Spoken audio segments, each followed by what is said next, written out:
نو خوشحال بابا چې دی هغه د قومیت د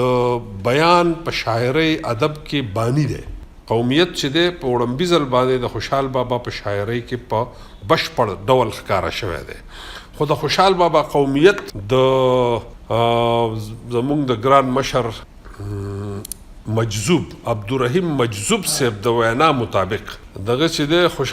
خوشحال خان بابا د قومیت تصور دغه د خپل ذات نه چاپیره چورلی او د حمزه بابا د قومیت تصور د ټول قام نه چاپیره چورلی.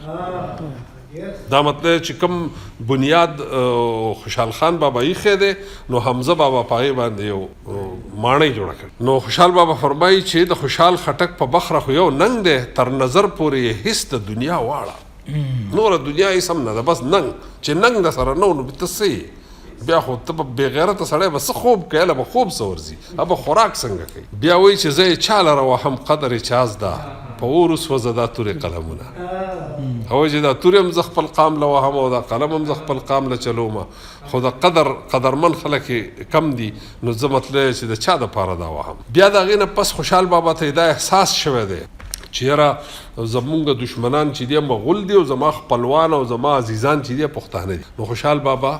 بیا راتاو شوی دی او په هغه وخت کې بیا ویلي چې مغول ورته مې وتړله توره درست پښتون مې و عالم ورته ښکاره کړو.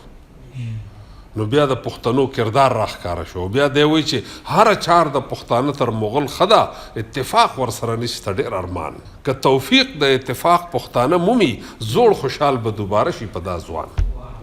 نو هغه د غیرت او د ننګ درس هم ورکوي قام ته. په بل ځای کې فرمایي چې سردار هغه دی چې شرم ننګ لري سردار هغه دی چې شرم ننګ لري مدام د شرم توره ترڅنګ لري. او بل ځای کې وایي چې خاني کار د هر چا نه دی د هغه دی چې صرفه نه په زر وي نه په سر او یکباره په نظر کې شرم و ننګ وي د دنیا په سود او زیان نه وي خبر. یعنی خوشحال بابا مال دولت شان شوکت مرتبه ټولې چې دي هغه د غیرت او د ننګ تابع ګڼي. چې ستا سره غیرت او ننګ وو نو ستا غړی به هڅ کوي چې دا د سره نه و نو که تا سره هر څه په ټیټ سر که د سره و نو بس د دغه ژوند د څه مطلب. په جهان د ننګیالي دي دا دوه کاره په جهان د ننګیالي دي دا دوه کاره یا به وخوري ککرۍ یا به کامران شي. دا فلسفه چې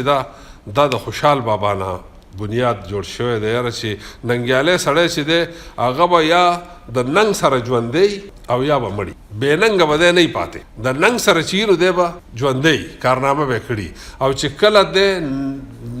کامیابي نه حاصلېده نو دی به بیا مړي. نو دا مطلب دی چې دی به د ننګ په کار کې مړي دی به بې ننګه شوی نه بې غیرته شوی به نه دی به د ننګ په کار د ننګ په لار رواني. بیا وایي سو وانخلي له غلیمه انتقام سو وانخلي له غلیمه انتقام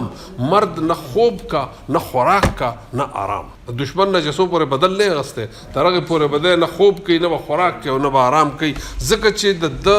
وړمبی کار دا دی چې دی به خپل عزت بحال دشمن چې دی د ده په عزت باندې حمله کړي د ده په ننګ او په غیرت باندې حمله کړي چې څو پورې هغه د به حال کړي نه تر هغې پورې به دی نه خوب کوي نه به خوراک کوي او نه به آرام کوي. او بیا وایي چې په دواړه لاسه ونه وهي تورې چې په دواړه لاسه ونه وهي تورې چا ملکونه په میراث نه دي موندلي. توره چې ده په غیرت به ته هر څه حاصلی. دا بل ځای کې وایي چې خپل بار په هیڅ چانک دی بار د بل وړي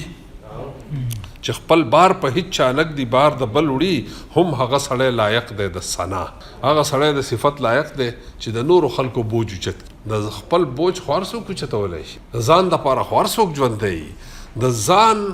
دپاره خو ځناور هم ژوندي دي چې هغوی عقل او پوهه دومره نه لري او ځان له خوراک پیدا کوي او ځان خوشحالی او په خپله مرضۍ ژوند تېروي. څوک چې دي که غواړي چې هغه د انسانیت په شرف باندې مشرف شي څوک غواړي چې زه پښتون یم څوک غواړي زه ننګیالی یم څوک غواړي زه غیرتي یم نو دغه سړي دپاره لازمه دا ده چې ځان د ده حسم نه دی ځان خو به دی ساتي دی به قام ساتي دی به د ځان نه چاپېره د خلکو دایره غټوي چې هغه خلک د ده محتاج او دی هغه محتاجي ختموي چې دغه خلکو په